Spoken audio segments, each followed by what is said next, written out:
Hai, Assalamualaikum semua. Bismillahirrahmanirrahim. Hari ini kita nak sambung dalam topik ikatan kimia. Subtopik yang seterusnya iaitu ikatan hidrogen.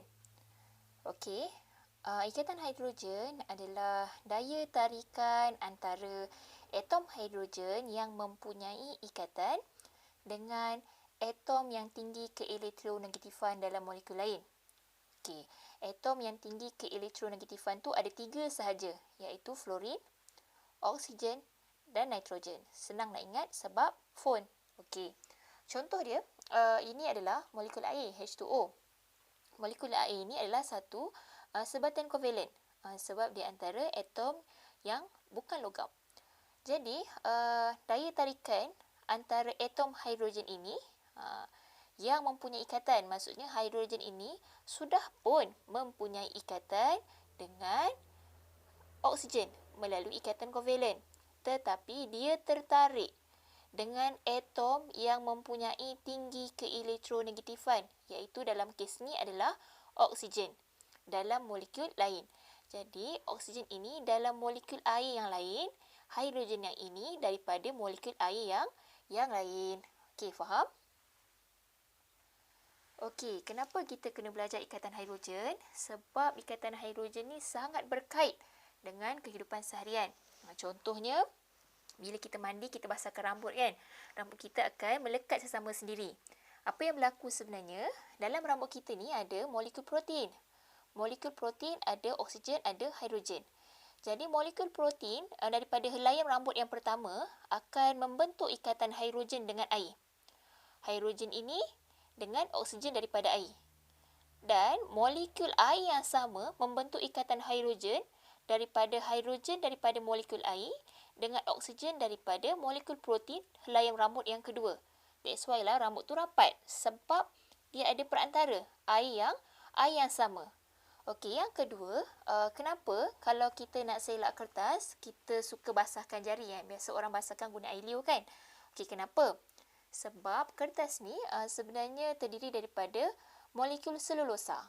Ada oksigen, ada hidrogen. Ikatan hidrogen akan terbentuk bila mana kita basahkan, maksudnya ada molekul air lah. Ada ikatan hidrogen antara hidrogen daripada molekul air dengan oksigen daripada molekul selulosa. Boleh juga berlaku antara oksigen daripada molekul air dengan hidrogen daripada molekul selulosa. Yang penting dia mestilah antara molekul yang berbeza. Okey, kesan ikatan hidrogen ke atas sifat fizik bahan. Okey, basically kita nak bincang pasal takat didih je lah. Okey, semakin kuat daya tarikan antara zarah tu, bermaksud makin banyaklah haba yang diperlukan untuk mengatasi daya tarikan tersebut. Jadi, takat didih bahan tu semakin tinggi. Okey, sekarang kita nak compare takat didih antara etanol dan air klorin. Okey, formula bagi etanol adalah C2H5OH, bagi air klorin adalah Cl2. Okey, kedua-dua molekul ini adalah sebatan kovalen sebab dia antara atom bukan logam. Kemudian kalau dia sebatan kovalen, maksudnya di antara molekul mereka terikat dengan daya tarikan van der Waals yang lemah. Bermaksud, macam ni contoh dia. Kita ada satu molekul etanol. Satu molekul etanol ini akan tertarik dengan molekul etanol yang lain melalui daya tarikan van der Waals. Okey, daya tarikan ini lemah. Okey, kalau klorin, bayangkanlah ini Cl2 tertarik dengan molekul Cl2 yang lain melalui daya tarikan van der Waals.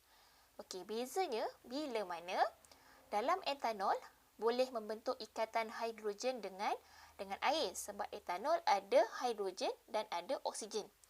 Jadi, hidrogen daripada air boleh membentuk ikatan hidrogen dengan oksigen daripada molekul etanol sebab oksigen adalah atom yang mempunyai keelektronegatifan yang tinggi. Kemudian hidrogen daripada etanol juga boleh membentuk ikatan hidrogen dengan oksigen daripada air. Tapi kalau air klorin, dia tidak boleh membentuk ikatan hidrogen Sebab dalam air klorin tak ada oksigen, tak ada hidrogen. Jadi kalau kita nak compare takat didih antara etanol dengan air klorin, etanol mempunyai takat didih yang lebih tinggi. Sebab bila kita bekalkan haba, haba tu kena putuskan daya tarikan van der Waals dan kena putuskan daya tarikan hidrogen. Tapi dalam air klorin hanya ada daya tarikan van der Waals sahaja. Okey, next adalah ikatan datif atau nama lainnya adalah ikatan koordinat. Okey, ikatan datif ni adalah sejenis ikatan kovalen. Ikatan kovalen maksudnya sharing elektron. Tapi beza dia adalah pasangan elektron yang dikongsi tu berasal daripada satu atom sahaja. Okey, sebelum ni kita belajar dalam ikatan kovalen, dia mesti macam dua-dua belah pihak menyumbangkan elektron. You bagi elektron, I bagi elektron, kita share sama-sama. So stabil lah dua. Tapi dalam ikatan datif, elektron tu disumbangkan oleh satu pihak je. Satu pihak lagi tak menyumbangkan apa-apa. Okey, contoh dia adalah ion hidroksonium H3O+.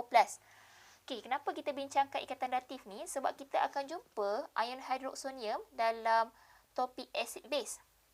Okey, ion hidroksonium ni terbentuk apabila molekul air dan ion hidrogen bertindak balas. Okey, tengok dalam molekul air, dia dah semua dah mencapai kestabilan. Hidrogen dah mencapai duplet, oksigen dah mencapai oktet.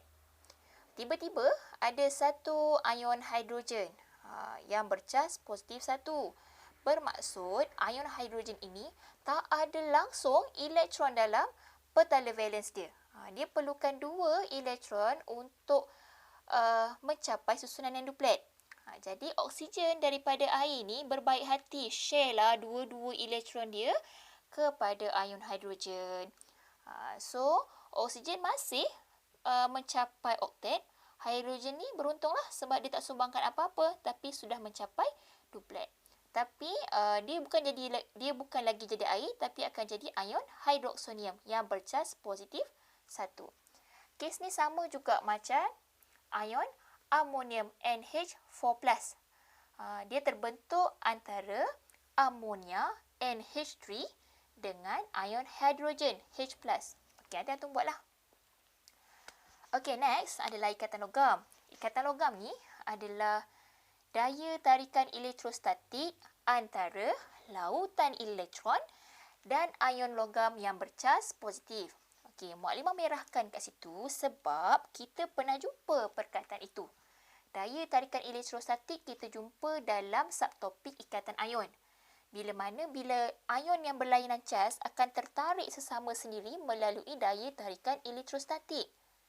Tapi dalam kes ikatan logam, daya tarikan elektrostatik ni antara lautan elektron dan ion logam yang bercas positif. Okey, kita tengok contohlah. Okey, katakanlah ini adalah logam. Logam ni terdiri daripada atom-atom kan. Atom logam akan tersusun sangat rapi dan sangat teratur lah.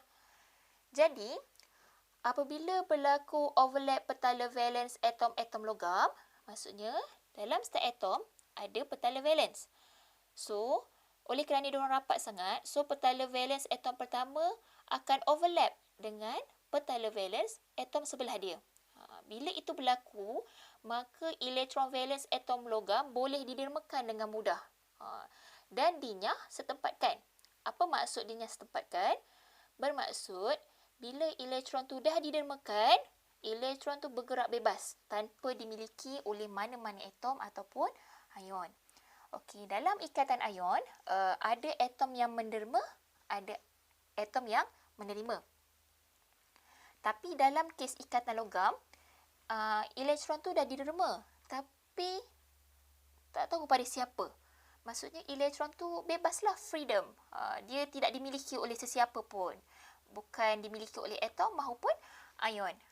Okey, jadi elektron tadi bila dah bergerak bebas, dia bergerak bebas di antara struktur logam dan membentuk lautan elektron. Inilah namanya lautan elektron. Okey, katakanlah ini adalah ion logam. Okey, logam bila dia dah derma elektron, dia akan membentuk ion positif. Jadi yang warna merah tu, kecil tu adalah elektron valens. Elektron valence ni dia tak elastik situ je, dia akan bergerak bebas, gerak-gerak kat celah-celah ni kan. Sampailah dia akan bentuk lautan elektron bila diorang bergabung sama sendiri.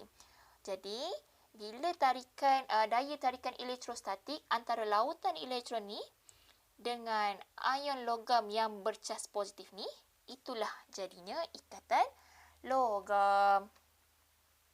Okey. Itu jugalah yang menerangkan kenapa logam boleh mengkonduksikan elektrik. Okey, katakanlah logam tu yang backdrop belakang tu yang warna hijau tu. Okey. Bila kita on switch, maksudnya kita bekalkan tenaga elektrik, elektron-elektron itu akan membawa cas. Membawa cas daripada terminal negatif ke terminal positif. Okey, termasuk fizik sikit lah. Tapi memang itulah realitinya. Okey, itu je untuk hari ini. Assalamualaikum.